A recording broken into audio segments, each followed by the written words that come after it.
Good morning everyone. आज 10 मई 2022 है। दैनिक जागरण के राष्ट्रीय संस्करण का कंप्लीट न्यूज़ एनालिसिस करेंगे जो यूपीएससी, स्टेट पीसीएस या किसी भी वनडे एग्जाम के प्रीलिम्स, मेंस और इंटरव्यू तीनों ही पर्सपेक्टिव से इम्पॉर्टेंट है।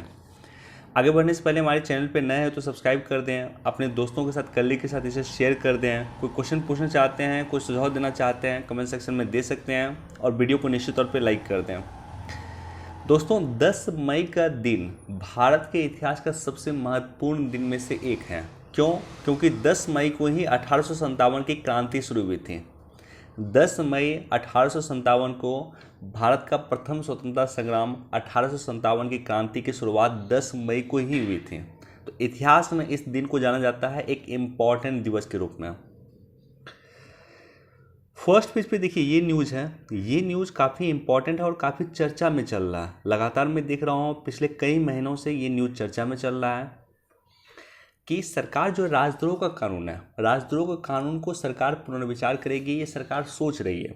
और राजद्रोह का कानून किस तरह से मिसयूज होता है इस पर भी कई सारी रिपोर्ट आ चुकी है। माननीय सर्वोच्च न्यायालय की टिप्पणी भी इस पर आ चुकी है।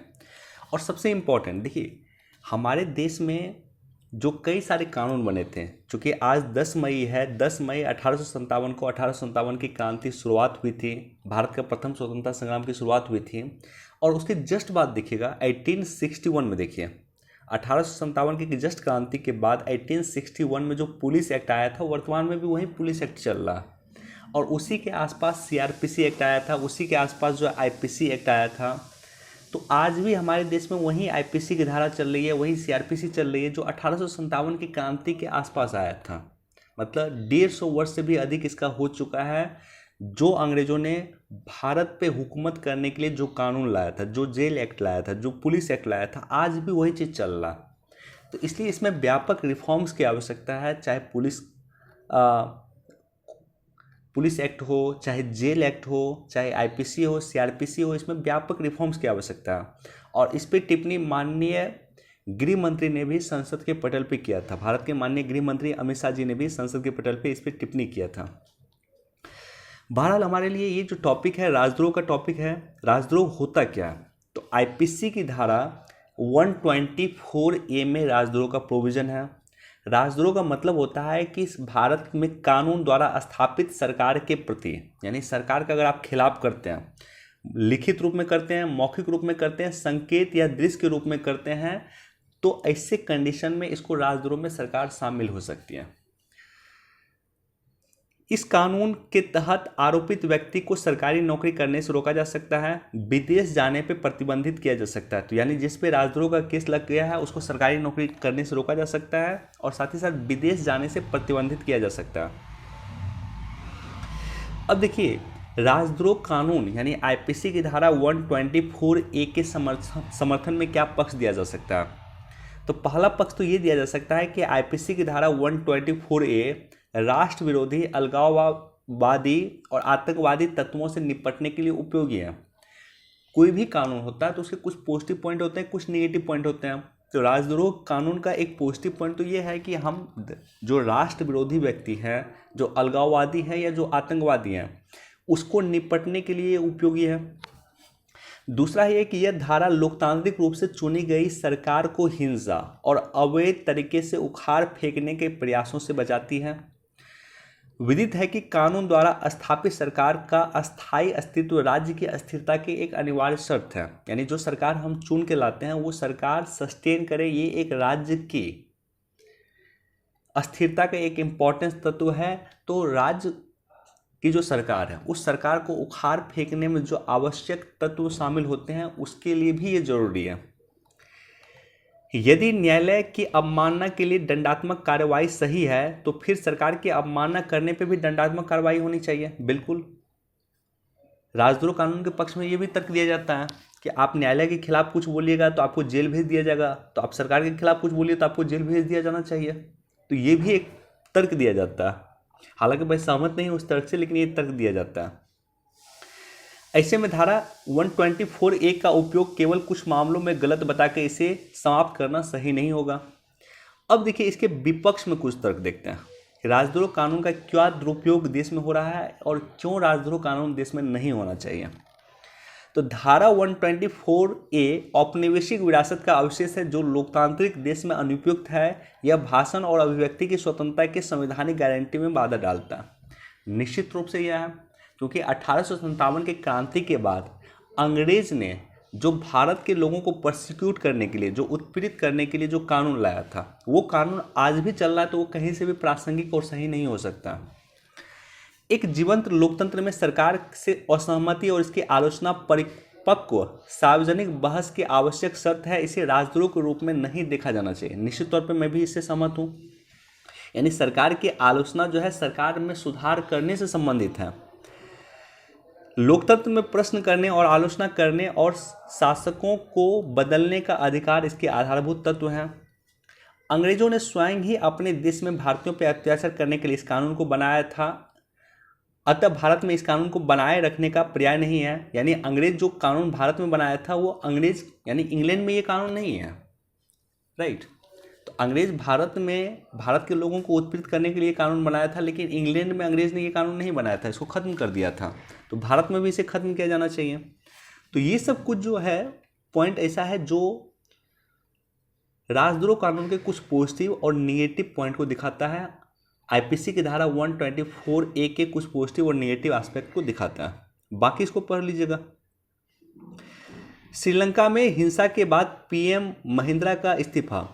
देखिए, श्रीलंका की राजनीति को अगर आप देखिएगा, हालांकि इस टॉपिक पे बाद में मैं कभी डिटेल से डिस्कस कर दूंगा। श्रीलंका की जो क्राइसिस हुआ था, वहाँ के जो पीएम होते हैं वहाँ के इंटरनल मामले को देखते हैं। जैसे भारत का पीएम है, भारत का पीएम इंटरनल और एक्सटर्नल दोनों मामले को देखता है।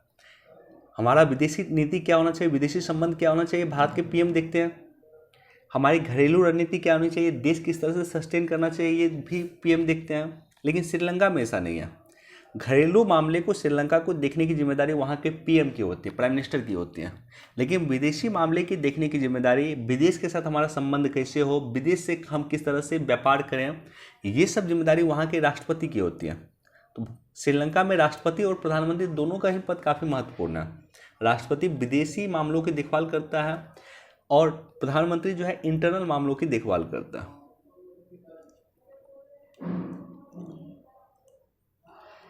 एक बार तो इसको भी देख लीजिएगा।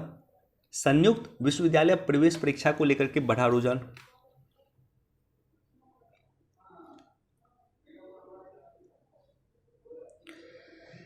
सीमाई इलाकों का बिना विकास सुनिश्चित करने के लिए केंद्र सरकार प्रयासरत है। देखिए, ये लगातार कुछ चलता है, ये भी चर्चा चलता है कि जो हमारी सीमाई योजना, सीमाई जो है स्टेट है, जैसे राजस्थान हो गया, गुजरात है, उसके बाद आप देखेंगे पंजाब है, जम्मू कश्मीर है, लद्दाख है, हिमाचल प्रदेश है, उत्तराखंड है, बिहार इनफैक्ट है।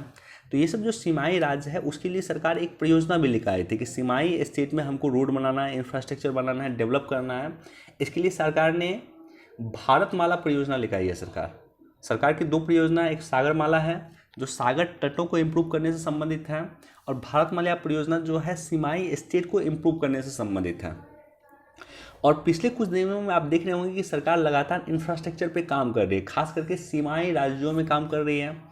इसी तरह से आप देख रहे होंगे कि उत्तराखंड में हाल फिलहाल में सरकार ने प्रोजेक्ट बनाया था, चारधाम प्रोजेक्ट। चारधाम प्रोजेक्ट का मेन मकसद यही था कि हम सीमा पे जल्दी, भारत के सैनिक की अगर झड़प होती है कभी चीन के सैनिक के साथ, तो हम उत्तराखंड की सीमा पे तत्काल रूप से पहुंच सके ताकि हम चीन के सैनिकों को इनकाउंटर कर सके, राइट।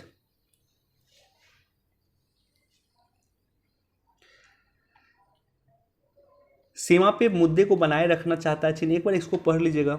इसका पीडीएफ मैंने टेलीग्राम पे ऑलरेडी पोस्ट कर दिया है, वहां से आप लोग इसको देख लीजिएगा।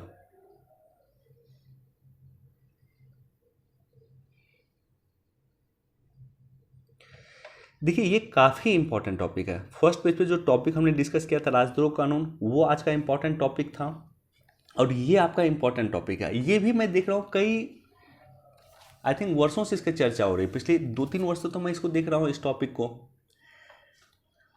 ये क्या है कि देखिए, भारत में क्या है कि अल्पसंख्यक की पहचान राज्यवार आधार पर नहीं किया गया, पूरे देश के आधार पर कर दिया गया। हिंदू बहुसंख्यक है, बाकी लगभग जितने भी कास्ट हैं या जितने भी धर्म के लोग हैं वो अल्पसंख्यक हैं। अल्पसंख्यक की पहचान भारत के संविधान को अगर आप देखेंगे तो उसमें दो प्रकार से प्रकार से किया गया है या दो प्रकार से करने की चर्चा किया गया है। एक भाषाई आधार पर अल्पसंख्यक होना चाहिए, एक धर्म के आधार पर होना चाहिए। भाषा और धर्म के आधार पर अल्पसंख्यक की पहचान की भारतीय संविधान में चर्चा है। अब इशू सुनिए, इशू क्या होता है। इशू ये होता है कि जो पंजाब है, मान लेते हैं कि स्टेट पंजाब है, सिख हमारे यहाँ माइनॉरिटी में है, यानी सिख को भारत में सिख को माइनॉरिटी है, माइनॉरिटी की सारी सुविधाएं सिख को मिलती है। सवाल ये उत्पन्न होता है कि अगर पंजाब है तो पंजाब में सिख मेजोरिटी में है, पंजाब में हिंदू माइनॉरिटी में, पंजाब में मुस्लिम माइनॉरिटी में। लेकिन सवाल ये होता है कि अगर पंजाब में सिख मेजोरिटी में है तो फिर माइनॉरिटी की सुविधा उसको क्यों मिलता। पंजाब में अगर हिंदू माइनॉरिटी में है तो मेजोरिटी की सुविधा उसको क्यों मिलता, राइट। इसी तरह से अगर आप देखेंगे नागालैंड में क्रिश्चियन जो है वो मेजोरिटी में वहाँ पे मैक्सिमम पॉपुलेशन क्रिश्चियन की है, बावजूद इसके माइनॉरिटी की सुविधा क्रिश्चियन को मिलता है, हिंदू को माइनॉरिटी की सुविधा वहाँ नहीं मिलता। लक्षद्वीप में देख लीजिए, मैक्सिमम पॉपुलेशन वहाँ की मुस्लिम है, लेकिन फिर भी मुस्लिम को वहाँ पे माइनॉरिटी की सुविधा मिलती है। तो इसी को देखकर देश में लगातार चर्चा चल रही है कि 9 राज्य जहाँ पे हिंदू अल्पसंख्यक है वहाँ पे हिंदू को अल्पसंख्यक की सुविधा मिलनी चाहिए। ये लगातार चर्चा चलती है। इसको लेकर के माननीय सर्वोच्च न्यायालय देख रहा है, अब देखते हैं कब उसकी सुनवाई होती है, क्या उस पर आउटपुट निकलता है। लेकिन बेसिक इशू यही है कि राज्य के आधार पे अल्पसंख्यक की पहचान किया जाना चाहिए। जिस राज्य में जिस धर्म के लोगों की संख्या कम है उसको अल्पसंख्यक का दर्जा दिया जाना चाहिए और अल्पसंख्यक की सारी सुविधाएं उन्हें दिया जाना चाहिए।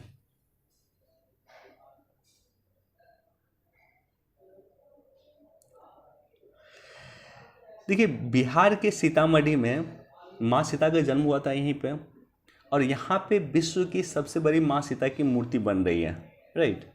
तो इसको एक बार आप लोग देख लीजिएगा।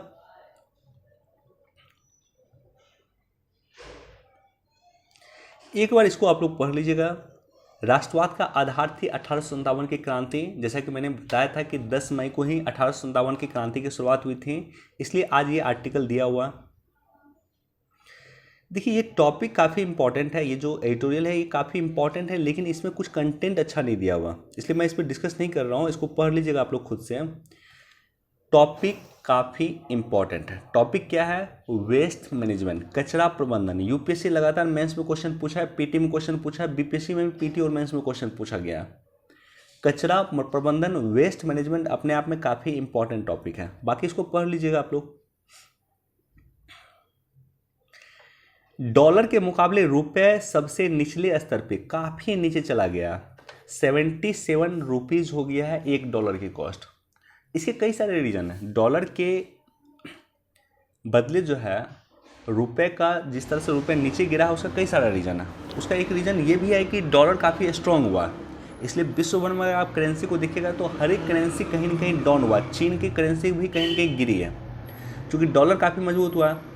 दूसरा रीज़न ये है कि आज भी हमारा आयात निर्यात जो होता है उसमें हम ज़्यादा आयात करते हैं, निर्यात कम करते हैं, ज़्यादा आयात करते हैं। विदेशों से सामान हम ज़्यादा मंगाते हैं, तेल हम भी ज़्यादा खरीदते हैं। अगर हम तेल में डिपेंडेंट हो जाए, अगर हम ऊर्जा सेक्टर पे डिपेंडेंट हो जाए, सेल्फ डिपेंडेंट हो जाए, तो निश्चित तौर पे हमारा जो करेंसी है उसको देखिएगा आप, उसका अच्छी करेंसी हो जाएगी, हमारी करेंसी अच्छी हो जाएगी, मजबूत करेंसी हो जाएगी, डॉलर के मुकाबले हमारी करेंसी मजबूत हो जाएगी।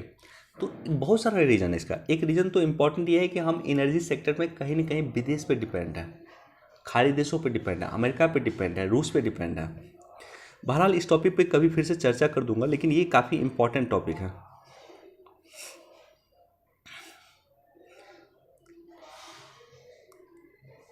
इस पे कोई इम्पोर्टेंट न्यूज़ नहीं है। बाकी आज का इतना ही इंपॉर्टेंट न्यूज़ था। चलिए कल डिटेल से और डिस्कस करेंगे। वीडियो देखने के लिए आप सभी का धन्यवाद। Thank you so much. Please do like, share and subscribe. Thank you so much.